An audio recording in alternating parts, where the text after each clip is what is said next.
Hello friends, welcome to my YouTube channel IICT institute. आप सभी का हमारे यूट्यूब चैनल IICT इंस्टीट्यूट में बहुत बहुत स्वागत है।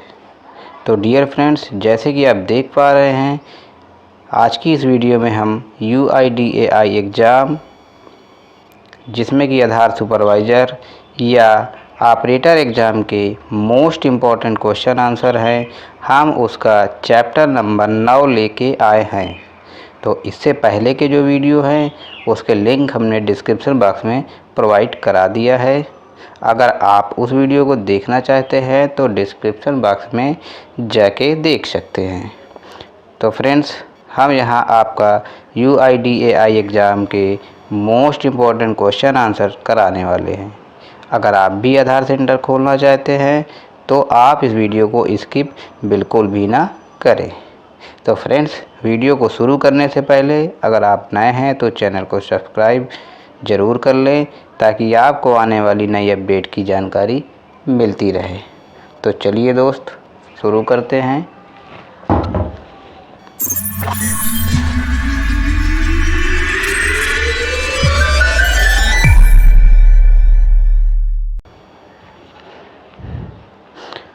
पहला क्वेश्चन है, एस्केलेशन मैट्रिक में रजिस्ट्रेशन के नाम और शिकायत प्रकोष्ठ संपर्क संख्या का उल्लेख ना करें। ये क्वेश्चन सच या झूठ में पूछ रहा है। तो इस क्वेश्चन का आंसर क्या होगा? इस क्वेश्चन का आंसर क्या होगा? इस क्वेश्चन का आंसर होगा सच, यानी एस्केलेशन मैट्रिक्स में रजिस्टर के नाम और शिकायत प्रकोष्ठ संपर्क संख्या का उल्लेख नहीं किया जाता है। अगला क्वेश्चन है, एस्केलेशन मैट्रिक्स में नामांकन एजेंसी के नाम और कोई संख्या का उल्लेख किया जाना चाहिए। तो ये भी क्वेश्चन क्या सही है कि गलत है, यही पूछ रहा है। तो क्वेश्चन सच है कि झूठ है? तो ये क्वेश्चन क्या है? क्वेश्चन सच है। अगला क्वेश्चन है यहाँ पर कुछ मदें दी गई हैं। एस्केलेशन मैट्रिक्स में कौन सा विवरण जाएगा? नंबर 1 कह रहा है केंद्र पता, नंबर 2 EA नाम और कोड, नंबर 3 सब्सक्राइबर नाम और संपर्क संख्या, नंबर 4 UIDAI अधिकारी का नाम और संपर्क संख्या। तो इस क्वेश्चन में कौन सा सही है? इसके लिए ऑप्शन है। ऑप्शन ए है, ए में है 1 और 3, B 1 और 4, ऑप्शन सी 1 और 3 और 4, ऑप्शन डी 1 और 2। तो कौन सा ऑप्शन सही है? इस क्वेश्चन के आधार पे 4 विकल्प दिए हुए हैं, 4 में से हमारा सही कौन सा है? सही आंसर कौन सा है? सही आंसर है ऑप्शन नंबर डी, 1 और 2, यानी EA नाम और कोड और केंद्र का पता दिया जाता है। अगला क्वेश्चन है, यहाँ पर कुछ मदें दी गई हैं। कौन सी मदें दी गई हैं? केंद्र का पता दिया है, EA का नाम और कोड दिया है, ऑब्जर्वर का नाम और संपर्क संख्या दिया है, रजिस्टर्ड यानी नोडल अधिकारी का नाम और संपर्क संख्या। इन विवरणों में से कौन सा एस्केलेशन मैट्रिक्स में जाएगा? तो इसमें ऑप्शन कौन सा सही है?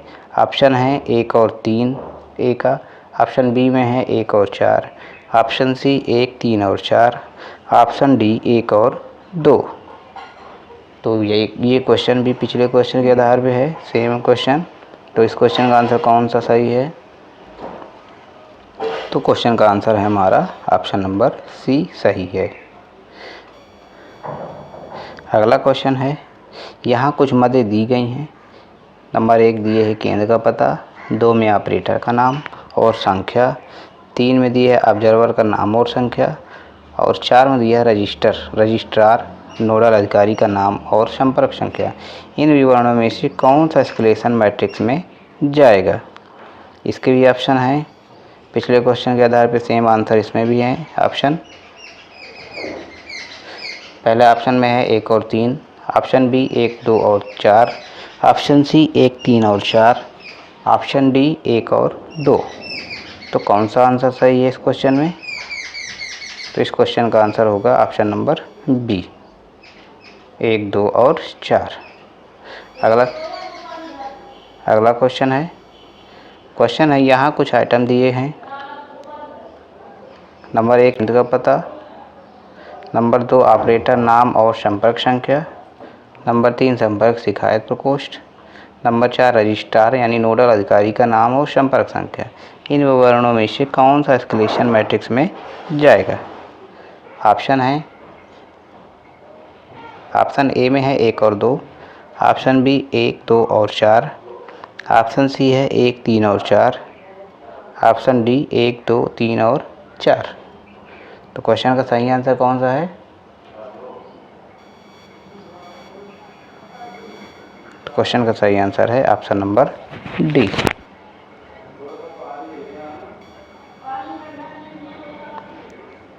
हाँ, तो अगला क्वेश्चन है, यहाँ कुछ कथन दिए जा रहे हैं, आपको सही कथन की पहचान करनी है। नंबर 1 दे रहा है, ऑपरेटर को हर किसी के साथ सामान्य रूप से व्यवहार करना चाहिए, भले ही वे वरिष्ठ नागरिक और निःशक्त जन ही क्यों ना हो। नंबर 2 कह रहा है, वरिष्ठ नागरिकों के मामले में ऑपरेटर को केवल नाम और पता लेना चाहिए। नंबर 3 कह रहा है, यदि बायोमेट्रिक डिवाइस वरिष्ठ नागरिकों की बायोमेट्रिक का पता लगाने में असमर्थ हो तो ऑपरेटर को पते का प्रमाण लेना चाहिए। नंबर 4 कह रहा है, ऑपरेटर को अपवाद फोटोग्राफ एकत्र करने के लिए स्पष्ट रूप से अपवाद का चित्रण करना चाहिए। तो इसके ऑप्शन हैं, ऑप्शन ए में है 1 और 2, ऑप्शन बी में है 1 और 3, ऑप्शन सी 1 और 4, ऑप्शन डी 1। तो क्वेश्चन का आंसर कौन सा सही है? तो इस क्वेश्चन में आंसर है हमारा ऑप्शन नंबर डी। अगला क्वेश्चन है यहाँ कुछ कथन दिए जा रहे हैं, आपको सही कथन की पहचान करना चाहिए। नंबर 1 कह रहा है, यदि बायोमेट्रिक डिवाइस वरिष्ठ नागरिकों का बायोमेट्रिक्स पता लगाने में असमर्थ हो तो ऑपरेटर फोर्स कैप्चर विकल्प से कोशिश कर सकता है। नंबर 2 कह रहा है, वरिष्ठ नागरिकों के मामले में ऑपरेटर को उन्हें प्राथमिकता देने का प्रयास करना चाहिए। नंबर 3 कह रहा है, यदि बायोमेट्रिक डिवाइस वरिष्ठ नागरिकों की बायोमेट्रिक्स का पता लगाने में असमर्थ हो तो डिवाइस का प्रयोग केवल फ़ोटो लेने के लिए करना चाहिए। नंबर 4 कह रहा है, ऑपरेटर को हर किसी के साथ समान व्यवहार करना चाहिए, फिर चाहे वह वरिष्ठ नागरिक हो और वह निःशक्त जन। तो इसके ऑप्शन कौन से हैं? ऑप्शन ए में है 1 और 2, बी में है 2 और 3, ऑप्शन सी में है 4, ऑप्शन डी में है 1। तो क्वेश्चन का सही आंसर क्या होगा? तो ऑपरेटर को कैसा व्यवहार करना चाहिए आपने पढ़ा, तो उस हिसाब से आंसर भी होगा। तो कौन सा आंसर होगा? ऑप्शन नंबर हमारा ए सही होगा।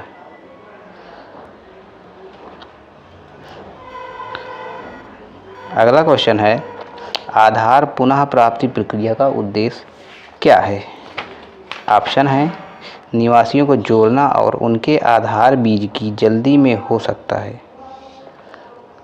ऑप्शन बी, पत्र गंतव्य तक पहुंचने नहीं है 90 दिन बाद भी।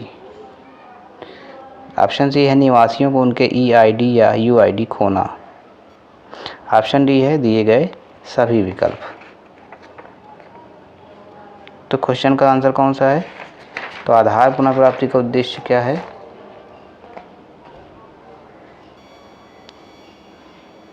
ऑप्शन नंबर डी हमारा सही है, यानी सभी तरह से हम आधार प्राप्त कर सकते हैं। अगला क्वेश्चन है, आधार सृजित करने में कितने दिन लगते हैं? तो कितने दिन लगते हैं आधार सृजित करने में यानी बनने में? ऑप्शन ए में है नामांकन के दिन से 90 दिनों तक, ऑप्शन बी में है 30 दिनों के जानकारी का सत्यापन पूरा होने के बाद, ऑप्शन सी में है EA से UIDAI द्वारा नामांकन पैकेट प्राप्त होने के दिन से 1 सप्ताह है, ऑप्शन डी है जिस दिन से EA UIDAI को नामांकन पैकेट भेजता है उस दिन से 30 दिन। तो कौन सा ऑप्शन सही है? तो आधार सृजित का मैक्सिमम टाइम 90 दिन होता है, तो इसलिए ऑप्शन हमारा ए सही होगा। अगला क्वेश्चन है आधार वितरण में 90 दिन लग जाते हैं। कह रहा है, पूछ रहा है कि आधार वितरण में 90 दिन लग जाते हैं। तो 90 दिन लगते ही हैं, इसके पहले बताया भी है आधार से रजिस्टर करने में कितना दिन लगते हैं। तो आधार वितरण में 90 दिन लगते हैं, ये क्वेश्चन सही है। तो ऑप्शन सही है। अगला क्वेश्चन है आधार वितरण के कितने तरीके हैं, यानी आधार जो बनते हैं तो कितने तरीके से बनते हैं। ऑप्शन है DHL सेवा और ईमेल के माध्यम से। ऑप्शन बी पोर्टल के माध्यम से डाउनलोड पंजीकृत मोबाइल संख्या का उपयोग कर, यानी वेब पोर्टल से भी डाउनलोड कर सकते हैं। ऑप्शन सी में कह रहा है भारतीय डाक सेवा के माध्यम से, यानी डाक के माध्यम से भी है। ऑप्शन बी कह रहा है दोनों 2 और 3, यानी दोनों 2 और 3, यानी डाक से भी आता है और ऑनलाइन भी आ सकता है। तो इस क्वेश्चन का आंसर क्या है, ऑप्शन हमारा इस क्वेश्चन का डी सही होना चाहिए। तो इस क्वेश्चन का आंसर हमारा डी बिल्कुल सही है। अगला क्वेश्चन है एक निवासी ने अपना आधार पत्र खो दिया है और उसके पास नामांकन आईडी या ईआईडी उपलब्ध है। एसएमएस के माध्यम से आधार की स्थिति के लिए अनुरोध की प्रक्रिया क्या है, यानी एसएमएस से हमें आधार मंगाना है तो उसके अनुरोध की प्रक्रिया क्या है। ऑप्शन दिए है, ए में है एसएमएस यूआईडी स्थिति, ये एसएमएस करना है कि एसएमएस यूआईडी स्थिति में 14 अंक की यूआईडी डालना है और 51,969 को भेजना है। बी में कह रहा है एसएमएस करना है यूआईडी स्थिति के लिए 28 अंक की यूआईडी डालनी है और 51,969 को भेज देना है। सी में कह रहा है यूआईडी ई आधार मंगाने के लिए आधार में आधार नंबर डालना है, मोबाइल संख्या और 51,969 को भेज देना है। डी में कह रहा है दोनों 1 और 2। तो क्वेश्चन का आंसर कौन सा है, इस क्वेश्चन का आंसर हमारा 1 और 2 दोनों, यानी ऑप्शन डी सही है। अगला क्वेश्चन है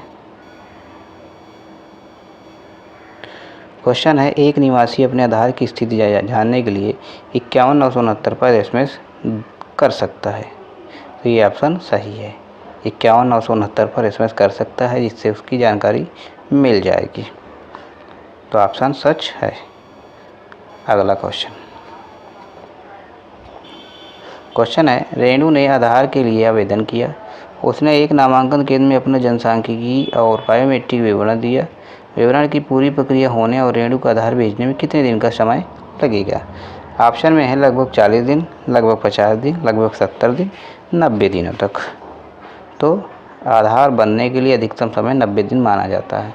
तो ऑप्शन नंबर 4 हमारा सही होगा, 90 दिनों तक। अगला क्वेश्चन है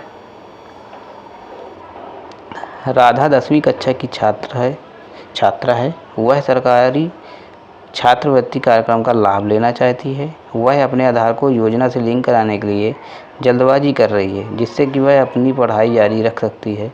इस तरह के मामले में क्या किया जाना चाहिए। ऑप्शन है राधा से कहें कि वह धैर्य रखे और प्रक्रिया पूर्ण होने तक प्रतीक्षा करे। ऑप्शन बी कह रहा है उसके आधार का स्टेटस प्राप्त करने के लिए यूआईडी पुनः प्राप्ति प्रक्रिया का प्रयोग करें। ऑप्शन सी कह रहा है इस स्थिति में राधा की मदद करने के लिए कुछ नहीं किया जा सकता। ऑप्शन डी राधा की एक नया आधार जारी करें। तो क्वेश्चन का आंसर क्या है, तो क्वेश्चन का आंसर हमारा ऑप्शन बी सही होगा, यूआईडी पुनः प्राप्ति की प्रक्रिया का प्रयोग करना चाहिए।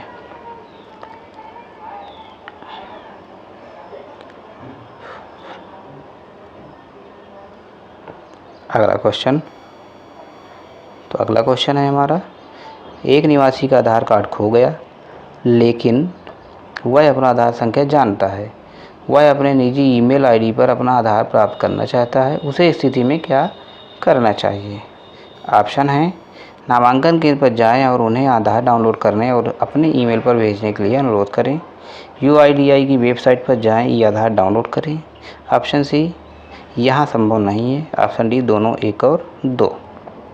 तो क्या कर सकता है, इस क्वेश्चन में हमें ऑप्शन 1 और 2 सही होना चाहिए क्योंकि आधार एनरोलमेंट जाकर भी कर सकता है और यूआईडीआई की वेबसाइट पे जाके भी डाउनलोड कर सकता है। तो ऑप्शन डी बिल्कुल सही होगा। अगला क्वेश्चन है एक निवासी का ईआईडी और यूआईडी संख्या दोनों खो गया है।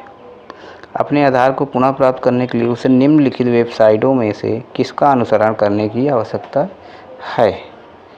तो ऑप्शन है, ए में कह रहा है, ऑप्शन है वेबसाइट दिए हुए हैं https://resident.uidai.net.in या find/uid/eid। Option B https://resident.uidi.net.in web/resident/get/aadhar/number। Option C https://eadhar.uidi.gov.in। Option D इनमें से कोई नहीं। तो पुनः प्राप्त करने के लिए आधार क्या करना चाहिए? पुनः प्राप्त करने के लिए हमारा वेबसाइट जो पहले नंबर पे दी है वो प्रयोग कर सकते हैं। ऑप्शन इसलिए हमारा ए नंबर सही होगा।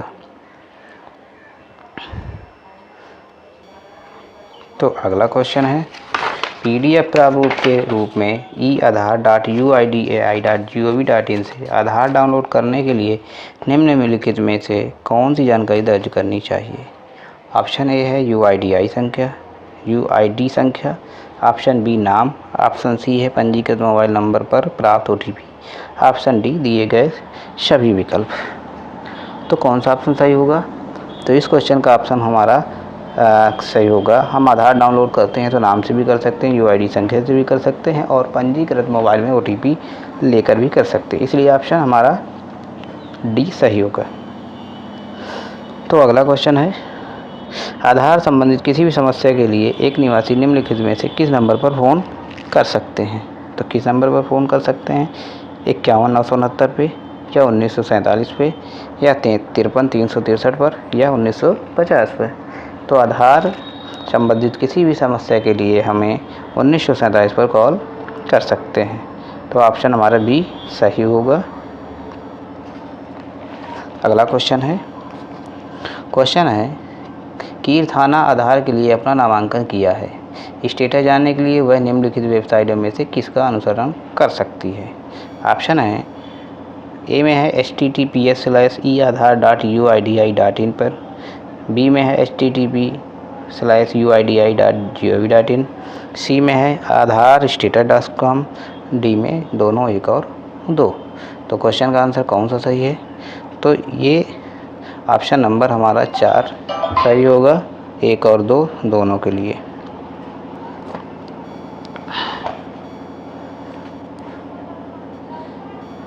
अगला क्वेश्चन है, एक निवासी का आधार कार्ड खो गया, उसके पास केवल EID उपलब्ध है। आधार पाने के लिए अपनाए जाने वाले सही क्रम पहचान करें। वेबसाइट पर जाएं, अब 2 नंबर EID संख्या दर्ज करें, 3 में मोबाइल संख्या दर्ज करें, अब नंबर 4 आधार डाउनलोड करें। तो ऑप्शन है, ऑप्शन ए में 1, 2, 3 और 4 सही है, ऑप्शन बी 1, 3, 2 और 4 सही है, ऑप्शन सी 2, 1, 3 और 4, ऑप्शन डी 3, 2 और 4। तो क्वेश्चन का आंसर कौन सा सही है? तो क्वेश्चन का आंसर हमारा ए नंबर सही है, 1, 2, 3 और 4। अगला क्वेश्चन है, एक निवासी उसके आधार कार्ड खो दिया है लेकिन उसके UID या आधार संख्या को जानता है। कदम की सही क्रम पहचानने। इस मामले में आधार पाने के लिए अपनाई जाने वाली नंबर 1 है वेबसाइट, नंबर 2 जाएं आधार संख्या, नंबर 3 दर्ज करें एक मोबाइल संख्या, नंबर 4 दर्ज करें डाउनलोड आधार। यानी क्रम संख्या हमें सही करना है। तो क्रम संख्या कौन सा सही होगा? ऑप्शन में है 1, 2, 3 और 4, ऑप्शन बी में है 1, 3, 2 और 4, ऑप्शन सी 2, 1, 3 और 4, ऑप्शन डी 3, 2 और 4। तो कौन सा ऑप्शन सही है? तो क्वेश्चन का ऑप्शन नंबर हमारा ए सही है, 1, 2, 3 और 4। अगला क्वेश्चन है, एक आधार संख्या धारक के लिए संबंधित वेबसाइट पर जाकर अपने पंजीकृत मोबाइल पर आधार पाने के लिए इनमें से किसकी आवश्यकता है? नंबर 1 कह रहा है EID संख्या, नंबर 2 पंजीकृत मोबाइल संख्या, नंबर 3 OTP। ऑप्शन है कि ए में केवल 1, बी में केवल 2 और 3, सी में केवल 1 और 2 और डी में डी में है ऑप्शन 1, 2 और 3। तो क्वेश्चन का सही आंसर क्या है? तो इस क्वेश्चन का सही आंसर है हमारा ऑप्शन नंबर डी, 1, 2 और 3। अगला क्वेश्चन है, एक ऑपरेटर को यूआईडी या ईआईडी पुनः प्राप्ति प्रक्रिया के बारे में जानने की आवश्यकता क्यों है? ऑप्शन है, एक निवासी का पहली बार आधार सृजन करने के लिए। ऑप्शन बी है सिस्टम। ऑप्शन सी, आधार संख्या खो जाने के मामले में निवासी को आधार सृजन करने के लिए। ऑप्शन डी है, डेटा कैप्चर करते समय निम्नलिखित समय त्रुटियों को कम करना। तो ईआईडी पुनः प्राप्त करने के लिए क्या आवश्यकता है? तो कौन सा ऑप्शन सही है? तो ऑप्शन हमारा सही है सी नंबर, आधार संख्या खो जाने के मामले में निवासी को आधार सृजन करने के लिए। यानी आधार संख्या खो जाएगा तो उसका दोबारा हम आधार सृजन करेंगे, तभी हमारा आधार नंबर निकलेगा। अगला क्वेश्चन, जब पत्र 90 दिनों की समाप्ति के बाद भी गंतव्य तक नहीं पहुंचता तब पुनः प्राप्ति की आवश्यकता हो सकती है। यानी जब 90 दिन के बाद भी आधार नहीं पहुंचता तब क्या होता है? पुनः प्राप्ति की आवश्यकता हो सकती है कि नहीं हो सकती? हो सकती है, ऑप्शन हमारा सही है। जब नहीं आएगा तो हमें पुनः प्राप्त करना ही पड़ेगा। अगला क्वेश्चन है, यदि आधार संख्या धारक ने अपनी नामांकन आईडी या विशिष्ट आईडी खो दी है तो पुनः प्राप्ति की आवश्यकता हो सकती है? बिल्कुल हो सकती है, ज़रूरत पड़ेगी ही, क्योंकि जब आधार संख्या खो जाएगा तो आधार निकलेगा ना, इसलिए उसको पुनः प्राप्ति की आवश्यकता हो सकती है। अगला क्वेश्चन, एक आधार संख्या धारक एक स्थायी नामांकन केंद्र से मुद्रित ई आधार भी ले सकता है। क्या आपको ऐसा मिला कि आधार संख्या धारक स्थायी नामांकन केंद्र से मुद्रित ई आधार भी ले सकता है? यदि हाँ तो सच, यदि नहीं तो झूठ। क्या आपके साथ भी ऐसा हुआ है? ले सकता है, यानी आप उससे ले सकते हैं, वो निकाल के दे भी सकता है, बस कुछ चार्ज देना पड़ेगा। अगला क्वेश्चन,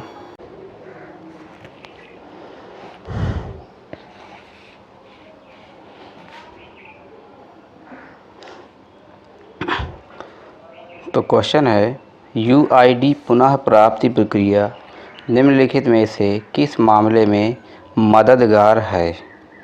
ऑप्शन है, निवासी ने आधार खो दिया है, निवासी अपने आधार को सेवा से लिंक करने की जल्दी में है। ऑप्शन सी है, आधार अपने गंतव्य तक 90 दिन बाद भी नहीं पहुंचता। ऑप्शन डी है उपर्युक्त सभी। यानी यूआईडी पुनः प्राप्त करने के लिए कौन सी प्रक्रिया होती है? आधार हमें प्राप्त करना है तो क्या करना चाहिए? तो इसमें हमें क्या करना चाहिए? चारों ऑप्शन हमारे सही हैं, ये चारों ऑप्शन हम यूज कर सकते हैं। अगला क्वेश्चन है, पीईसी का विस्तृत रूप क्या है? तो पीईसी का विस्तृत रूप क्या है? ऑप्शन ए है पूर्व नामांकन कार्ड। ऑप्शन बी स्थायी नामांकन कार्ड। ऑप्शन सी पूर्व नामांकन केंद्र। ऑप्शन डी सार्वजनिक नामांकन केंद्र। तो ऑप्शन बी हमारा सही है, यानी स्थायी नामांकन केंद्र पीईसी का फुल फॉर्म होता है। अगला क्वेश्चन है टोल फ्री संख्या क्या है जिसके द्वारा एक आधार संख्या धारक ग्राहक सेवा अधिकारी को कॉल करके कुछ सुरक्षा सवालों के जवाब देकर अपना आधार पा सकता है? यानी आधार नंबर पाने के लिए टोल फ्री नंबर कौन सा होता है? ऑप्शन ए है 1947, ऑप्शन बी है 1950, ऑप्शन सी 1974, ऑप्शन डी 1984। तो ऑप्शन कौन सा सही है इसमें? 1947 पे हम कॉल करके अपना आधार नंबर या आधार संबंधी जानकारी ले सकते हैं। नेक्स्ट क्वेश्चन है, नामांकन एजेंसी को उनके अधीन काम करने वाले संचालकों की आईडी के कई सेट के लिए एक पासवर्ड का उपयोग करना चाहिए। ये ऑप्शन हमें हाँ या नहीं में देना है। तो क्या ऑप्शन ये सही है कि नहीं है, ऐसा पूछ रहा है। तो ये ऑप्शन गलत है, यानी पासवर्ड का उपयोग नहीं करना चाहिए।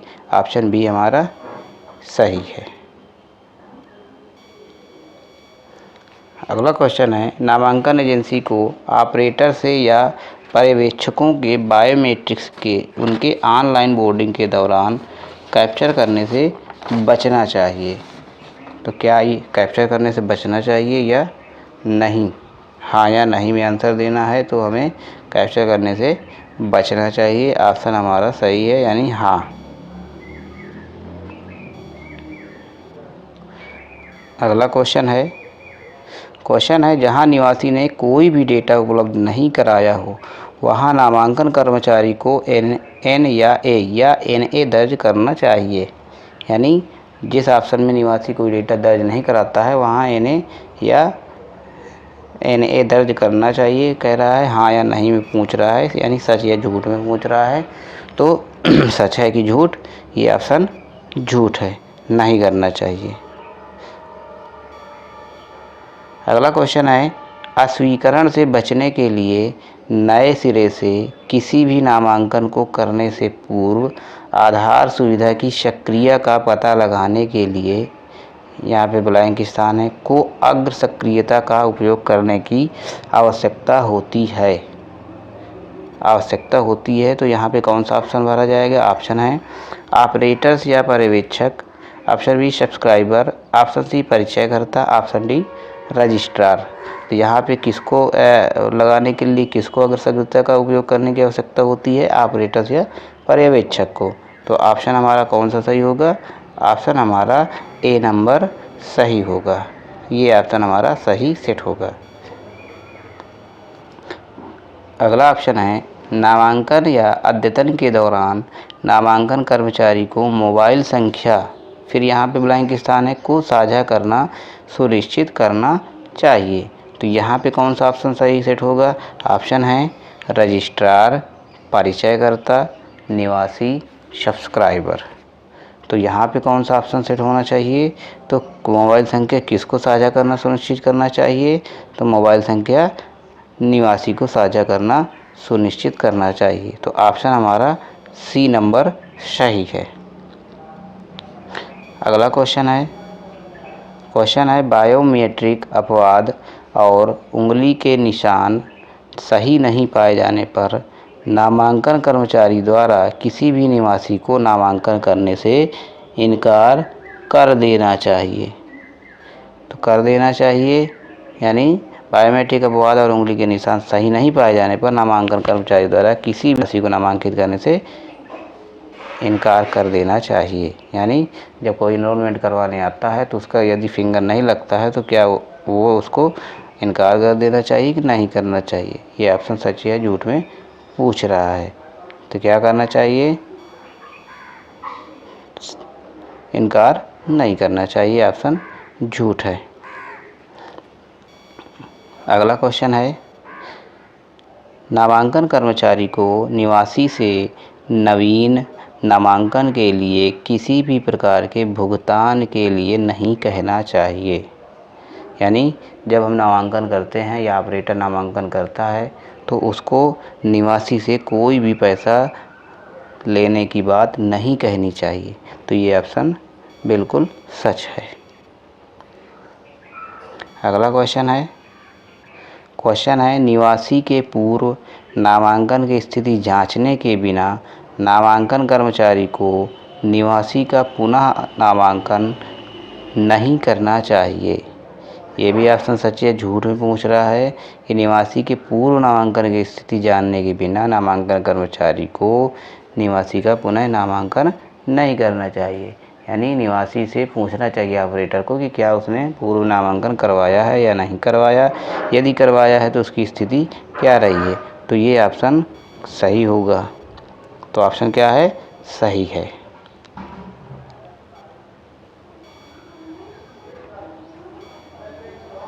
अगला क्वेश्चन है दिव्यांगजनों, वरिष्ठ नागरिकों, गर्भवती महिलाओं को प्राथमिकता दें। तो सच है कि झूठ? बिल्कुल। तो दिव्यांगजन या वरिष्ठ नागरिकों या गर्भवती महिलाओं को प्राथमिकता देनी चाहिए। ऑप्शन हमारा सच होगा।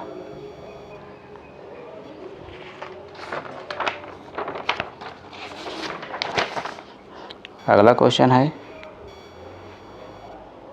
है यहाँ कुछ उक्तियाँ दी गई हैं, उनमें से कौन सी सही है। नंबर 1 कह रहा है बायोमेट्रिक अपवाद और ख़राब गुणवत्ता वाली उंगली के निशान के मामले में किसी भी निवासी को नामांकन करने से मना करना। ऑप्शन 2 है 2 नंबर, बायोमेट्रिक अपवाद के मामले में नामांकन करने के लिए निवासी से भुगतान के लिए कहना। नंबर 3 है निवासी के पूर्व नामांकन की स्थिति जानने के लिए बिना निवासी का पुनः नामांकन न करें। और नंबर 4 है दिव्यांगजनों, वरिष्ठ नागरिकों, गर्भवती महिलाओं को प्राथमिकता दें। तो इसमें ऑप्शन है 3 या 4।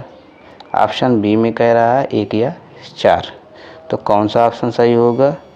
तो इस क्वेश्चन का ऑप्शन हमारा सही होगा पहला नंबर, 3 और 4। यानी स्थिति भी जाननी चाहिए पहले, और वरिष्ठ नागरिक और दिव्यांगों या गर्भवती महिलाओं को प्राथमिकता भी देनी चाहिए, इसलिए ऑप्शन पहला सही है। अगला क्वेश्चन है यहाँ यह देखते हुए कुछ कथन से पूछता है कौन सा सही कर रहे हैं, कौन सा सही कर रहे हैं। नंबर 1 ऑपरेटर आईडी के कई सेट के लिए एक पासवर्ड का उपयोग ना करें। नंबर 2 ऑपरेटरों या पर्यवेक्षक के बायोमेट्रिक्स के बल पर कब्जा सक्षम करें। नंबर 3 कह रहा है कोई भी 2 ऑपरेटरों एक ही आईडी ऑपरेटर आईडी होना चाहिए।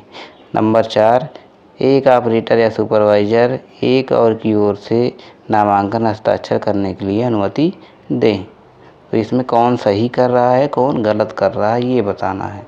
तो ऑप्शन है हमारा पहले में 3 और 4, यानी तीसरा और चौथा सही कर रहा है।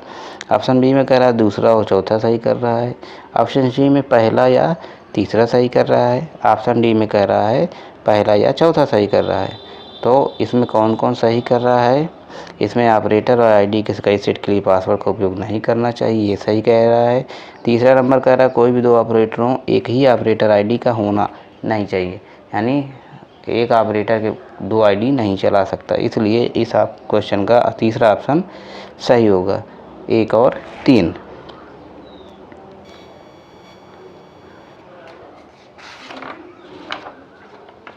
अगला क्वेश्चन है यहाँ कुछ उक्तियाँ दी गई हैं, उनमें से कौन सी सही है। नंबर 1 कह रहा है अस्वीकरण से बचने के लिए नए सिरे से किसी भी नामांकन को करने से पूर्व आधार सुविधा की सक्रियता का पता लगाने के लिए, यहाँ पे खाली स्थान है, को अग्र सक्रियता का उपयोग करने की आवश्यकता होती है। नंबर 2 कह रहा है मोबाइल संख्या और ईमेल आईडी साझा करने के लिए निवासी को प्रोत्साहित करें। नंबर 3 कह रहा है UIDAI से आधार जनरेशन SMS प्राप्त करने के बाद आधार डाउनलोड करने के लिए निवासी करें। नंबर 4 नामांकन के लिए निवासी से किसी भी भुगतान के लिए मत पूछो, यानी चौथा तो ऑप्शन सही होना ही चाहिए। तो क्वेश्चन में क्या ऑप्शन क्या है? 1, 3 और 4 करना चाहिए। बी में कह रहा है 2, 3 और 4 सही करना चाहिए। सी में कह रहा है 1 और 3 सही करना चाहिए। डी में 1 और 4 सही करना चाहिए। तो कौन कौन सा सही करना चाहिए? तो इसमें तो चौथा तो बिल्कुल सही होगा, और इसके बाद तीसरा भी सही होना चाहिए। तो इसलिए इस क्वेश्चन का ऑप्शन हमारा बी सही होगा, क्योंकि नामांकन के लिए निवासी को भुगतान के लिए भी नहीं कहना चाहिए, और UID से आधार जनरेशन SMS प्राप्त करने के बाद आधार डाउनलोड करने के लिए निवासी को कहना भी चाहिए, और मोबाइल संख्या और ईमेल आईडी साझा करने के लिए हमें निवासी को प्रोत्साहित भी करना चाहिए। तो ऑप्शन हमारा बी सही है। चलिए अगला क्वेश्चन है यहाँ यह देखते हुए कुछ कथन से पूछता है कौन सा सही कर रहे हैं। नंबर 1 कह रहा है किसी और को नामांकन है कि आप क्या किया है के लिए हस्ताक्षर करने के लिए अनुमति ना दे। नंबर 2 कह रहा है कि दूसरों के द्वारा नामांकन के लिए हस्ताक्षरित ना करें। नंबर 3 कह रहा है खेतों जहां निवासी किसी भी डेटा उपलब्ध नहीं कराया है में N या A दर्ज करें। चौथा कह रहा नामांकन के अंत में अपनी खुद की उंगली की छाप दें। अब इसमें ऑप्शन हैं, ऑप्शन ए में कह रहा है 1, 3 और 4, ऑप्शन बी में कह रहा है 2, 3 और 4, सी में कह रहा है 1 और 3, डी में 1 और 4। तो क्वेश्चन का आंसर कौन सा सही है? इसमें हमारा चौथा सही कर रहा है, यानी 1 और चौथा सही, ऑप्शन डी में सही है।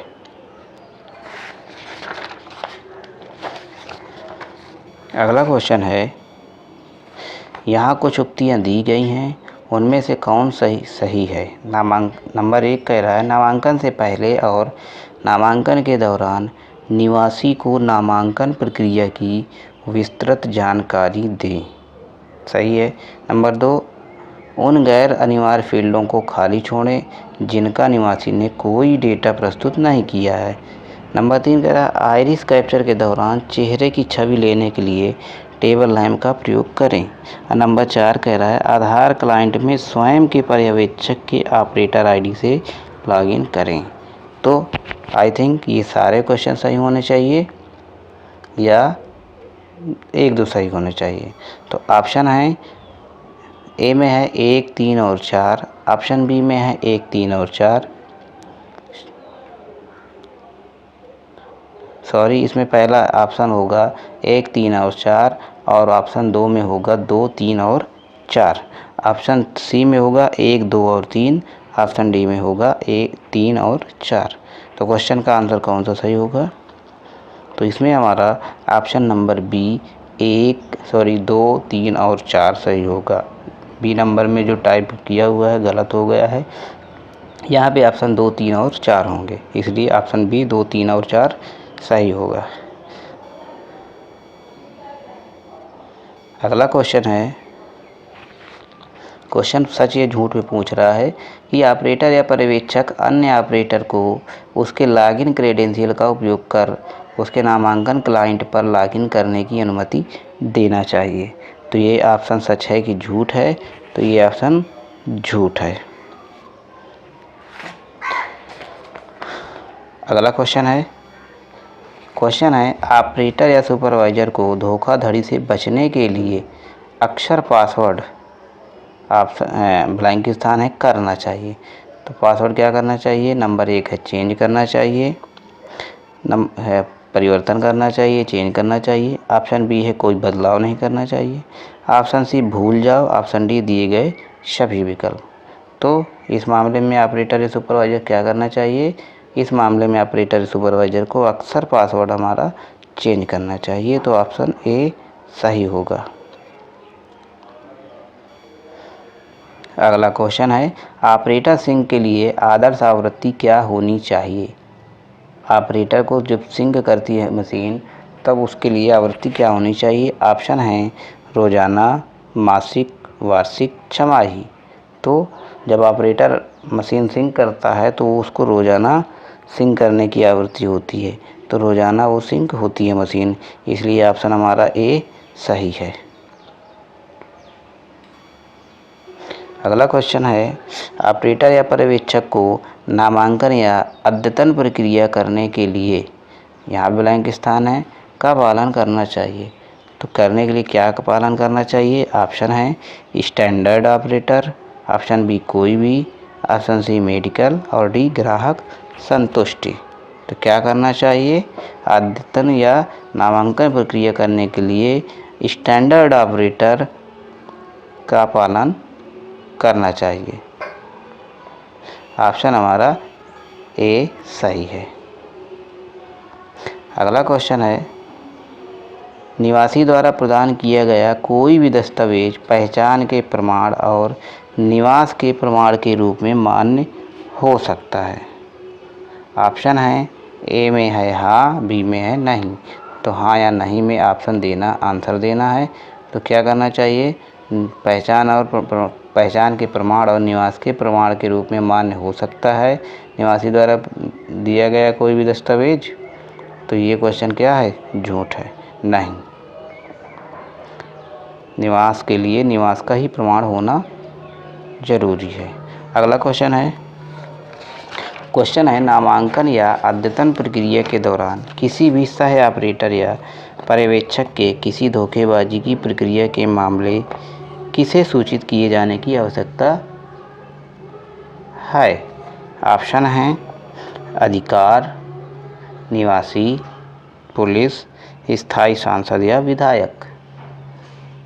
तो किसको सूचना किए जाने की आवश्यकता है जब धोखाधड़ी की प्रक्रिया हो? तो क्वेश्चन का ऑप्शन क्या है? अधिकार। ऑप्शन हमारा ए सही होगा, अधिकार। अगला क्वेश्चन है, नामांकन फाइल्स या बैकअप ब्लैंक स्थान के दिशा निर्देश द्वारा भंडारित किया जाना चाहिए। तो बैकअप किसके दिशा निर्देश के अनुसार भंडारित किया जाना चाहिए? ऑप्शन है प्राधिकरण के निर्देश के अनुसार, ऑप्शन बी निवासी, ऑप्शन सी पुलिस, ऑप्शन डी परिवार। तो कौन सा ऑप्शन सही है? तो इसमें हमें किसके आधार पर किया जाना है? प्राधिकरण के माध्यम से किया जाना चाहिए। ये ऑप्शन हमारा ए सही होगा। अगला क्वेश्चन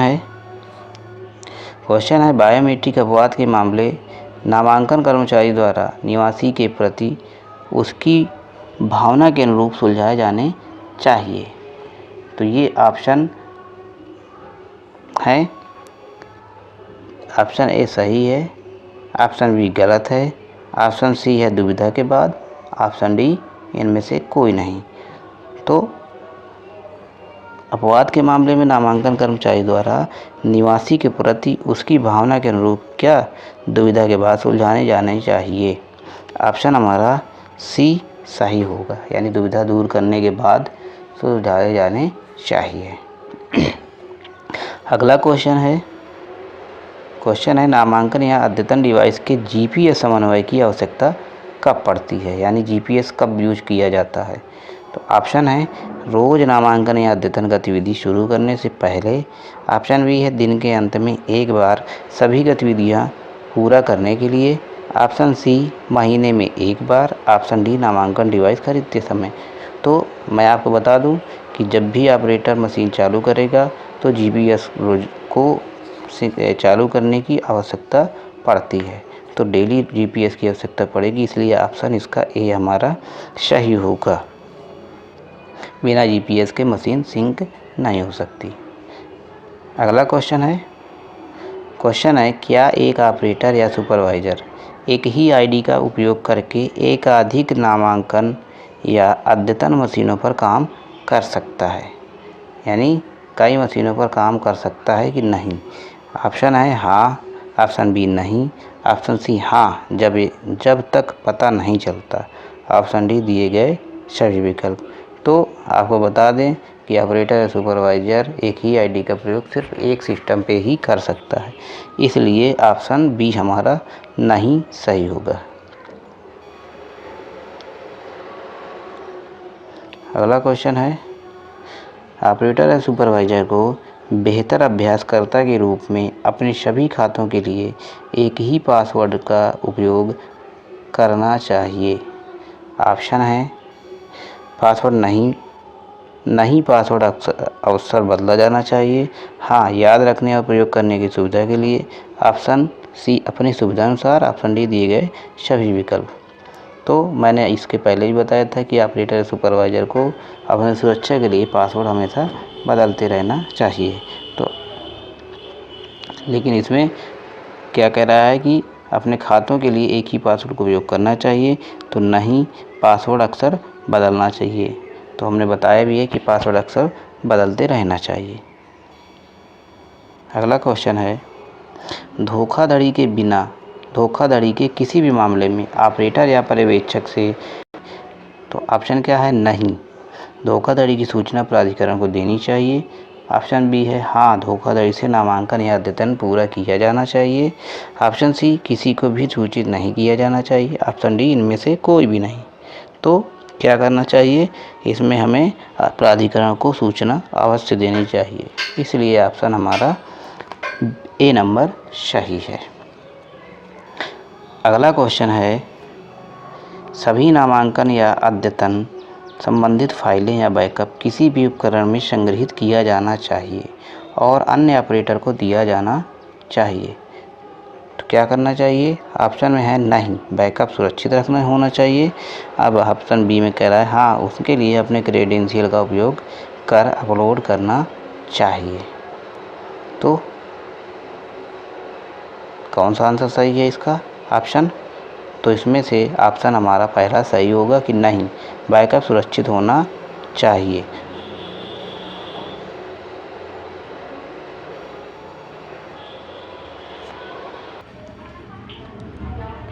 तो क्वेश्चन है, जीपीएस सिंक पूरा करने के नामांकन करने के लिए उपकरण किसी अन्य जगह पर ले जाया जा सकता है। ये जीपीएस के बारे में कहा गया है कि जब जीपीएस सिंक पूरा हो जाता है तो नामांकन करने के लिए उपकरण किसी भी जगह ले जाया जा सकता है। तो इस क्वेश्चन का आंसर हाँ या नहीं में देना है। तो ले जाया जा सकता है कि नहीं जाया जा सकता है? ऑप्शन है नहीं, हाँ, प्रति उसकी या उसके अस्वस्थता के रूप में दिए गए सभी विकल्प। तो आपको पता होना चाहिए कि जब आधार बनाते हैं तो जीपीएस सिंक करने के बाद मशीन को हम कहीं नहीं ले जा सकते। जहाँ पे हमारी जीपीएस लगी होगी वहीं पे हमें कार्य करना होता है। अगला क्वेश्चन है अपने नामांकन के लिए निवासी द्वारा अपने रिश्तेदार के फिंगर जोड़ने के निवासी के अनुरोध करने के मामले में क्या यह अनुमति दी जानी चाहिए? तो ऑप्शन हाँ या नहीं में है। तो क्या होना चाहिए? तो अनुरोध के मामले में क्या अनुमति दी जानी चाहिए? अनुमति इसमें नहीं दी जानी चाहिए। अगला क्वेश्चन है, उंगली के निशान लेने से बचने के लिए किसी भी निवासी का बायोमेट्रिक अपवाद के रूप में नामांकन किया जा सकता है।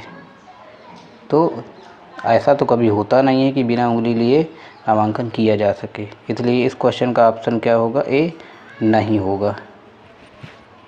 और भी ऑप्शन है लेकिन इस क्वेश्चन का आंसर नहीं होगा।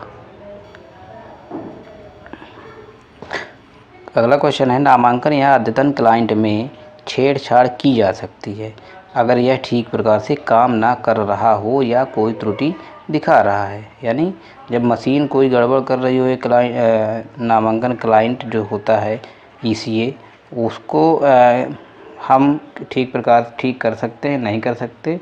तो हम इसको अपनी प्रकार से ठीक नहीं कर सकते हैं। ऑप्शन ए में हाँ, ऑप्शन बी में नहीं है। तो ये हमें ठीक करवाना पड़ता है। इसके लिए ऊपर से मशीन रजिस्टर या डी रजिस्टर जो भी प्रोसेस होता है वो होता है। इसलिए ऑप्शन इसका हमारा बी नहीं होगा। अगला क्वेश्चन है, किसी भी निवासी का नामांकन करते समय फ़ोटो की फ़ोटो ली जा सकती है। तो क्या ये क्वेश्चन सही है या नहीं है? यानी नहीं या हाँ में उत्तर देना है कि निवासी का नामांकन करते समय फ़ोटो की फ़ोटो ली जा सकती है। कभी ऐसा नहीं होता है, लाइव फ़ोटो ही हमेशा ली जाती है। इसलिए इस क्वेश्चन का आंसर ए सही है, नहीं होगा। अगला क्वेश्चन है, आधार अद्यतन के समय निवासी के फ़ोटो के स्थान पर क्या नहीं लिया जाना चाहिए? क्या नहीं लिया जाना चाहिए? ऑप्शन है फ़ोटो की फ़ोटो, ऑप्शन बी देवताओं की फ़ोटो, ऑप्शन सी पशु की फ़ोटो, ऑप्शन डी दिए गए सभी विकल्प। तो क्या नहीं लेनी चाहिए? इनमें से कोई नहीं ली जानी चाहिए। फ़ोटो की फ़ोटो भी नहीं ली जानी चाहिए, देवताओं की फ़ोटो नहीं ली जानी चाहिए, पशु की फ़ोटो नहीं ली जानी चाहिए। ऑप्शन डी हमारा सही है। अगला क्वेश्चन है, निवासी के डाटा दर्ज करते समय कौन सी भाषा का इस्तेमाल किया जाना चाहिए? कौन सी भाषा का इस्तेमाल किया जाना चाहिए? अभद्र भाषा का प्रयोग किया जाना चाहिए, ये अंग्रेजी भाषा का प्रयोग करते हैं, या हिंदी भाषा का, या दिए गए सभी विकल्प। तो निवासी डाटा दर्ज करते समय अभद्र भाषा का इस्तेमाल नहीं किया जाना चाहिए। ऑप्शन ए हमारा सही है। अगला क्वेश्चन है, इनमें से किस गतिविधि के आधार के लिए ऑपरेटर या पर्यवेक्षक के खिलाफ सख्त कार्रवाई की जाएगी? तो किस गतिविधि के खिलाफ की जाएगी? ऑप्शन है फ़ोटो की फ़ोटो या जानवर की फ़ोटो लेने के लिए, अभद्र भाषा का प्रयोग, इनमें से कोई भी नहीं, दोनों, एक और दो। तो ये कौन सी गतिविधि अगर हो जाएगी तो ऑपरेटर के खिलाफ कार्रवाई की जाएगी। तो इस ऑप्शन क्वेश्चन में 2 ऑप्शन सही हैं, 1 और 2, इसलिए ऑप्शन डी हमारा सही होगा, दोनों 1 और 2। अगला क्वेश्चन है 5 साल से अधिक आयु का कोई भी निवासी उंगली के निशान लेने से बचने के लिए बालक रूप में नामांकन करवा सकता है। क्या ऐसा कभी हुआ है? नहीं, कभी ऐसा होता नहीं है, इसलिए ऑप्शन इसका नहीं होगा, ऑप्शन नंबर बी हमारा सही होगा। अगला क्वेश्चन है 5 साल से कम आयु के सभी बच्चों को उंगली के निशान देने के लिए मजबूर किया जाना चाहिए। तो मजबूर किया जाना चाहिए, नहीं ऑप्शन में है, या हाँ तो मजबूर किया जाना चाहिए, बिल्कुल मजबूर नहीं किया जाना चाहिए। उंगली अपनी स्वेच्छा के आधार पर ही रखना चाहिए, इसलिए ऑप्शन हमारा ए सही है। क्वेश्चन है बाल नामांकन के मामले में नामांकन के लिए ऑपरेटर या पर्यवेक्षक को उनके माता पिता की भूमिका निभानी चाहिए। ऑप्शन ए सच, ऑप्शन बी झूठ। तो क्वेश्चन का ऑप्शन क्या है? तो ये क्वेश्चन का ऑप्शन हमारा झूठ है। क्वेश्चन है यदि निवासी के पास वैध दस्तावेज ना हो तो ऑपरेटर या सुपरवाइजर को इस मामले में परिवार के मुखिया की भूमिका निभानी चाहिए। ऑप्शन ए झूठ, ऑप्शन बी झूठ, ऑप्शन ए सच, ऑप्शन बी झूठ, ऑप्शन सी इनमें से कोई नहीं, ऑप्शन डी दोनों 1 और 2। तो क्वेश्चन का ऑप्शन झूठ है, बी नंबर, इसलिए इस क्वेश्चन का ऑप्शन बी माना जाएगा। अगला क्वेश्चन है समाचार पत्र या कोई भी खाली कागज पहचान का प्रमाण और पते का प्रमाण समर्थित दस्तावेज के रूप में इस्तेमाल किया जा सकता है। तो क्वेश्चन का ऑप्शन सही है या गलत? तो ये क्वेश्चन गलत है। और भी ऑप्शन है लेकिन ये क्वेश्चन गलत ही माना जाएगा। अगला क्वेश्चन है यदि ऑपरेटर द्वारा नामांकन हेतु गलत दस्तावेज या खाली कागज या समाचार पत्र प्रयोग किया जाता है तो ऐसे मामले में क्या होगा? तो क्या होगा? ऑप्शन है नामांकन अस्वीकार कर दिया जाएगा, ऑपरेटर के खिलाफ सख्त कार्रवाई की जाएगी, ऑप्शन सी इनमें से कोई भी नहीं, दिए गए सभी विकल्प। तो क्या कार्रवाई होगी? सारी कार्रवाई हो सकती है, इसलिए क्वेश्चन का आंसर हमारा डी सही होगा, ऑप्शन।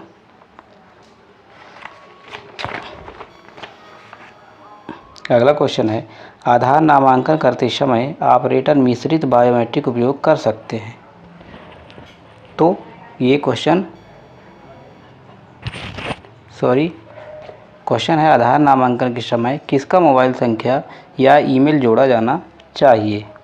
तो किसका मोबाइल नंबर या ईमेल जोड़ा जाना चाहिए? ऑप्शन है निवासी का, ऑप्शन बी ऑपरेटर या पर्यवेक्षक, ऑप्शन सी स्थायी प्रतिनिधि, ऑप्शन डी इनमें से कोई नहीं। तो किसका मोबाइल या ईमेल नंबर जोड़ना चाहिए? निवासी का, ऑप्शन हमारा ए सही है। अगला क्वेश्चन है आधार नामांकन करते समय ऑपरेटर मिश्रित बायोमेट्रिक उपयोग कर सकता है। ये क्वेश्चन सच या झूठ में है। तो मिश्रित बायोमेट्रिक कभी उपयोग नहीं की जाती है, ये जुर्म है, इसलिए ऑप्शन बी हमारा सही है। अगला क्वेश्चन है ऑपरेटर या पर्यवेक्षक निवासी से पैसे लेकर नामांकन क्लाइंट में कोई भी जानकारी लिख सकते हैं। ये क्वेश्चन हाँ या नहीं में देना है। तो निवासी से पैसे लेकर नामांकन क्लाइंट में कोई भी जानकारी लिख सकते हैं, नहीं लिख सकते, इसलिए क्वेश्चन का ऑप्शन ए सही है। अगला क्वेश्चन है यदि निवासी चाहे तो पहचान का प्रमाण और पते के प्रमाण की फ़ोटोकॉपी का प्रयोग किया जा सकता है। ऑप्शन है नहीं, मूल दस्तावेज को स्कैन करने की ज़रूरत है, ऑप्शन बी हाँ, किसी भी दस्तावेज को इस्तेमाल किया जा सकता है। तो मूल दस्तावेज को ही स्कैन करने की ज़रूरत होती है, इसलिए इस क्वेश्चन का आंसर ए ऑप्शन सही है। अगला क्वेश्चन है ऑपरेटर या सुपरवाइजर को नामांकन पूरा होने के बाद पहचान का प्रमाण और पते के प्रमाण की हार्ड कॉपी रखनी चाहिए। तो रखनी चाहिए, कोई हार्ड कॉपी नहीं रखी जानी चाहिए। ऑप्शन है हाँ, हार्ड कॉपी सुरक्षित रूप से रखी जानी चाहिए। तो ऑप्शन क्या है? तो जब ऑनलाइन होता है तो ऑनलाइन के बाद कोई हार्ड कॉपी रखने की ज़रूरत नहीं होती है, इसलिए ऑप्शन हमारा ए सही है। अगला क्वेश्चन है, आधार नामांकन और अद्यतन के दौरान निम्नलिखित में से कौन सी गतिविधि करने से बचा जाना चाहिए? नंबर 1 फ़ोटो की फ़ोटो लेना, नंबर 2 भगवान की फ़ोटो लेना, नंबर 3 पशु की फ़ोटो लेना, नंबर 4 निवासी की फ़ोटो लेना। ऑप्शन है सभी दिए गए विकल्प, ऑप्शन बी 1, 2 और 3, ऑप्शन सी 2 और 3, ऑप्शन डी इनमें से कोई नहीं। तो कौन सा ऑप्शन सही है? तो कौन सी गतिविधि करने से बचा जाना चाहिए? फ़ोटो की फ़ोटो नहीं लेनी चाहिए, भगवान की फ़ोटो नहीं लेनी चाहिए, पशु की फ़ोटो नहीं लेनी चाहिए, निवासी की फ़ोटो लेनी चाहिए। इसलिए इस क्वेश्चन का आंसर ऑप्शन बी सही होगा। अगला क्वेश्चन है, इनमें से पहचान के प्रमाण का वैध दस्तावेज कौन सा है? कौन सा है? ड्राइविंग लाइसेंस, मतदान आईडी, कार्यालय आईडी या विजिटिंग कार्ड। तो कौन सा ऑप्शन सही है? ऑप्शन है दोनों 1 और 2, ऑप्शन बी केवल 2, 3 और 4, ऑप्शन सी केवल 1, ऑप्शन डी इनमें से कोई भी नहीं। तो पहचान का वैध दस्तावेज कौन सा है?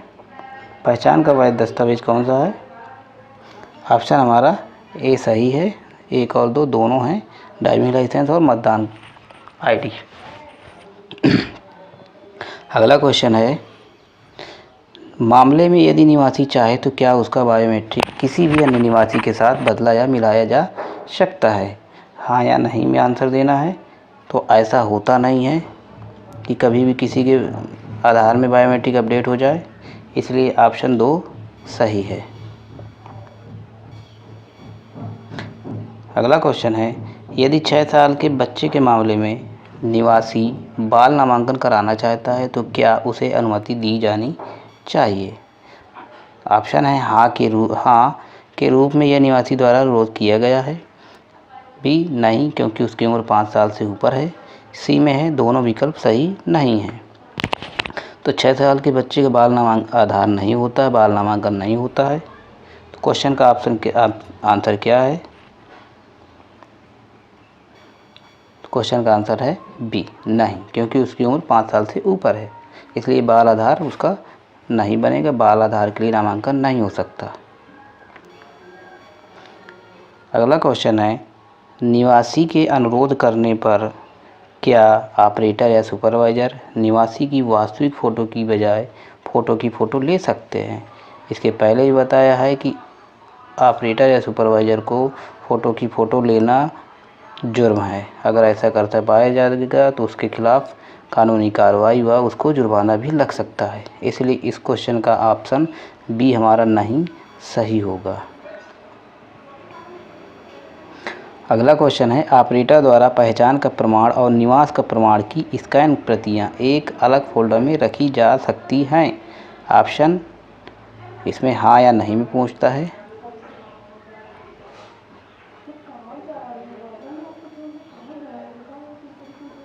तो ऑप्शन ए हाँ, ऑप्शन बी नहीं। तो क्या है?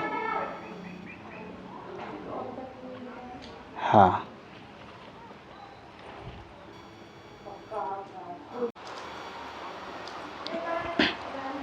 आवश्यकता पड़ने पर खाली पेपर को पहचान का प्रमाण और निवास का दस्तावेज के रूप में इस्तेमाल किया जा सकता है। ये क्वेश्चन सच है कि झूठ? यानी कभी जब आवश्यकता पड़ जाए तो पहचान के प्रमाण को निवास के प्रमाण के रूप में इस्तेमाल किया जा सकता है। ये ऑप्शन पूछ रहा है सच या झूठ में। तो अभी ऐसा नहीं होता कि पहचान के प्रमाण में निवास का प्रमाण लगा दिया जाए तो आधार अपडेट हो जाए, ऐसा नहीं होता। इसलिए जिस चीज़ का पूछा जाता है वही डॉक्यूमेंट्स अपडेट होता है। तो क्वेश्चन का ऑप्शन बी झूठ होगा। अगला क्वेश्चन है, यदि ऑपरेटर या पर्यवेक्षक फॉर्म में ऐसी कोई जानकारी दर्ज करता है जिसका फॉर्म में उल्लेख नहीं है तो ऐसे मामले में निवासी को सूचित नहीं करना चाहिए। क्वेश्चन मार्क है, सच या झूठ पूछ रहा है, यानी गलत जब जानकारी होती है तो कह रहा है कि निवासी को सूचित करना चाहिए कि नहीं करनी चाहिए। तो निवासी को सूचित करना चाहिए। क्वेश्चन का ऑप्शन गलत है, इसलिए ऑप्शन बी माना जाएगा। अगला क्वेश्चन है, नामांकन या अद्यतन का कार्य करने के लिए टेम्पर मशीन का उपयोग पैसे कमाने के लिए किया जा सकता है। तो क्वेश्चन सच है या झूठ, यानी टेम्पर मशीन का उपयोग किया जा सकता है कि नहीं। तो आधार नामांकन के लिए याद रखिए टेम्पर मशीन बिल्कुल कभी भी यूज नहीं की जा सकती है। ये जुर्म है और जुर्माना भी लग सकता है, कानूनी कार्रवाई भी हो सकती है। इसलिए इस क्वेश्चन का ऑप्शन बी झूठ सही होगा।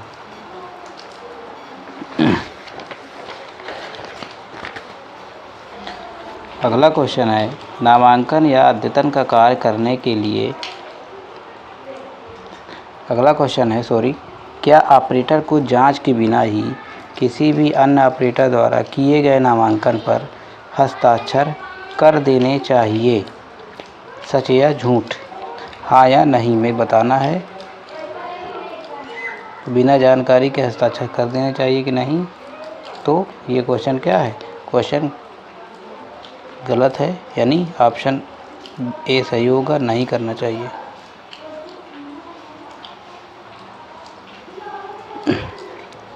अगला क्वेश्चन है, क्या ऑपरेटर को नामांकन क्लाइंट में निवासी के मोबाइल नंबर की बजाय अपना नंबर लिखना चाहिए।